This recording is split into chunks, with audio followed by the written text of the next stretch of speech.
అందరికీ ఈ రోజు నా ఛానల్ కి తిరిగి స్వాగతం. పిల్లల కోసం సింపుల్ మరియు టేస్టీ బీట్రూట్ చీజ్ పాస్తా తయారు చేద్దాం. ఈ రెసిపీని మిస్ అవ్వకండి, వీడియో చివరి వరకు చూడండి. రెసిపీ కోసం మనం ఒక మిక్సీ జార్లో బాయిల్ చేసుకున్న బీట్రూట్ అండ్ గార్లిక్ యాడ్ చేసుకొని పేస్ట్గా గ్రైండ్ చేసుకుందాం. తర్వాత మనం ఇక్కడ పాస్తాను అయితే వాటర్లో ఉడికించుకొని వాటర్ మొత్తం డ్రైన్ అవుట్ చేసుకొని పక్కన పెట్టుకోవాలి. తర్వాత ఒక ప్యాన్లో కొంచెం గీ యాడ్ చేసుకుందాము.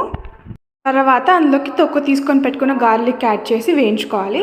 తర్వాత ఇందులోకి మనం బీట్రూట్ ప్రిపేర్ చేసుకున్న పేస్ట్ ఉంది కదా, అది యాడ్ చేసుకొని అందులో కొంచెం పెప్పర్ అండ్ ఉప్పు యాడ్ చేసుకొని కలుపుకోవాలి. తర్వాత కొంచెం వాటర్ యాడ్ చేసుకోవాలి. ఇప్పుడు ఇందులో కొంచెం ఆరిగానో అండ్ పాస్తా స్నాపిన్ మిక్స్ యాడ్ చేసుకొని దీన్ని బాయిల్ ఇవ్వాలండి. చాలా సింపుల్ అండ్ టేస్టీగా అయిపోతుంది ఈ రెసిపీ. ఎక్కువ టైం కూడా తీసుకోదు. ఇది మనం చీజ్ అండ్ బీట్రూట్ యూస్ చేస్తున్నాము. చాలా సింపుల్గా అయిపోతుందండి.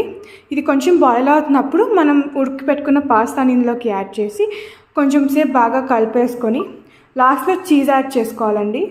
ఇలా చీజ్ యాడ్ చేసుకొని మూత పెట్టుకొని కొంచెం సేపు స్ప్రెడ్ అయిన తర్వాత ఓపెన్ చేసి సర్వ్ చేసుకుంటే యమ్మీ అండ్ టేస్టీ పాస్తా రెడీ అయిపోయింది. ధన్యవాదాలు. మీరందరూ ఈ సింపుల్ బీట్రూట్ చీజ్ పాస్తా రెసిపీని ఆస్వాదించారని ఆశిస్తున్నాను. దయచేసి దీన్ని ప్రయత్నించండి మరియు లైక్ చేయండి, షేర్ చేయండి, సబ్స్క్రైబ్ చేయండి మరియు దయచేసి ఈ రెసిపీని ప్రయత్నించండి మరియు ఇది ఎలా ఉందో మాకు కామెంట్ చేయండి. దయచేసి మీ మద్దతును కొనసాగించండి మరియు చూస్తూ ఉండండి. గొప్ప సమయం గడపండి.